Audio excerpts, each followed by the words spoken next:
안녕하십니까. 담덕법률사무소 대표 변호사 박주인 변호사입니다. 요즘에 핫하게 거론되고 있는 코인 사기 관련한 판례가 있어서 여러분들에게 소개를 시켜드리기 위해서 카메라를 켰습니다. 코인 사기를 판단하는 기준을 구체적으로 제시한 판례라는 점에서 굉장히 호응이 좋은 그런 판례라고 볼 수 있는데요. 여러분들한테도 조금 구체적으로 소개를 해드리고, 그리고 앞으로 코인 사기 관련해서 어떻게 대응하면 좋을지, 그리고 피해 회복은 어떤 식으로 하면 좋을지에 대해서도 간략하게 좀 말씀드리도록 하겠습니다. 먼저 해당 판례 번호는 2021-925라는 판례고요. 이 판례의 핵심은 그거예요. 사기죄 그 기본적으로 들어가는 그런 원리가 있거든요. 사기죄 인정의 원리가 있다고 하면 거기 하나를 덧붙여서 이제 최신 기술이라는 점이 접목이 된 사례이지 않습니까? 그래서 그러한 법리들을 종합해서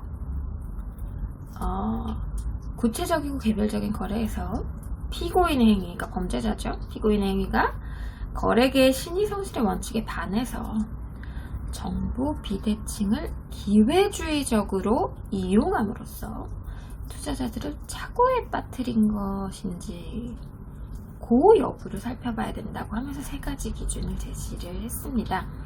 자, 정보 비대칭이라는 게 뭐냐면요. 예를 들면 한 사람은 너무 거래에 있어서 정보가 많아요. 너무 많이 아는 거죠. 그 코인에 대한 전문가라고 자처를 하는 거예요. 근데 이 사람은 코인에 대해서 코도 모르는 거예요. 그래서 거래를 할 때 서로 얘는 뭔가를 막 설명을 해주고 얘는 모르는데 그냥 그래 된다 보다 그런가 보다 돈이 많이 벌려? 벌리나 보다 이런 식으로 관계가 형성되는 걸 정보 비대칭적인 관계라고 볼 수 있습니다.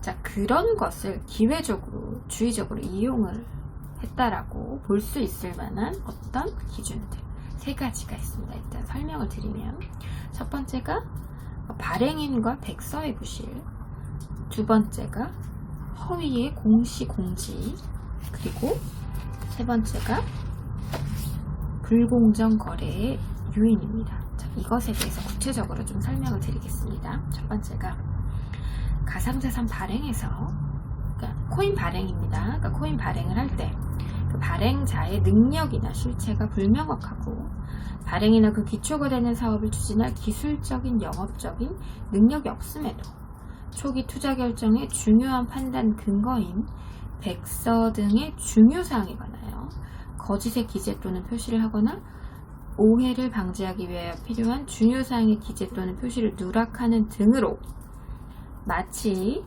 그러한 능력과 실체가 있는 것처럼 과장되거나 허위인 정보를 제공한 경우, 자, 이것을 발행인과 백서의 부실이라고 했습니다.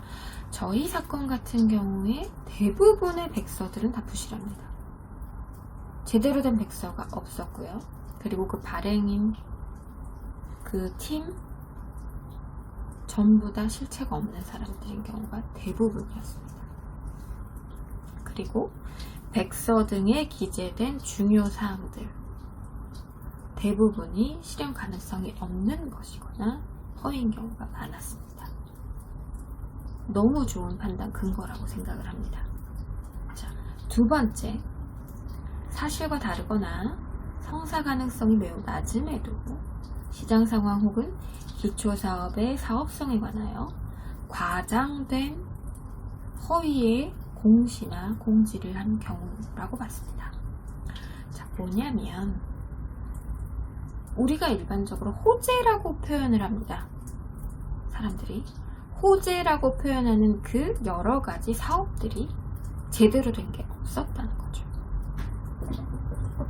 성사 가능성이 낮고 시장성이 없고 사실과 다르고 어쨌든 그런 일련의 것들이 드러났다면 그 역시 사기로 볼 수 있다. 자, 그리고 세 번째, 이것 역시 아주 유의미한 기준입니다. 실현 불가능함에도 불구하고 이른바 MM이라고 하는 펌핑 등으로 가상자산의 가격을 인위적으로 상승시킬 수 있다는 등으로 고수익을 제시하며 투자를 유인하는 경우 불공정거래 요인이라고 봤습니다. 자, 근데 이 앞부분에 뭐라고 설치했는지가 조금 중요할 수 있을 것 같아서 시장에 대한 합리적 예측의 범위 내에서는 사실상 실현이 불가능함에도 라고 설치를 하고 있습니다. 그러니까 일반적으로 봤을 때 이게 가능할 것 같지 않다는 거예요. 우리가 그럼에도 불구하고 MM을 해서 우리가 이만큼을 올릴게 10배, 20배 얘기하죠. 사기 될 수 있다고 판단한 겁니다. 너무너무 유의미한 판례라고 볼 수 있습니다. 자, 뒷부분 마저 읽어드릴게요. 등, 이런 기준 등과 같이 가상자산의 발행이나 거래와 관련하여 정보를 보유하고 있는 주체가 실제로는 제대로 된 정보를 제공하지 아니한 채 허위 과장의 정보를 제공하거나 정보 비대칭을 기회주의적으로 이용해서 투자의 위험성 판단을 그르치게 하는 등으로 투자자를 착오에 빠뜨리게 함으로써 투자 요인을 한 행위는 사기죄에서 기망으로 평가할 수 있다고 설치했습니다. 자, 중요한 건 뭐냐? 투자의 위험성 판단을 그르치게 했다는 거죠. 마치 자기가 전문가인 것처럼 코인을 이렇게 해서 고수익을 보장하겠다라고 얘기를 했죠.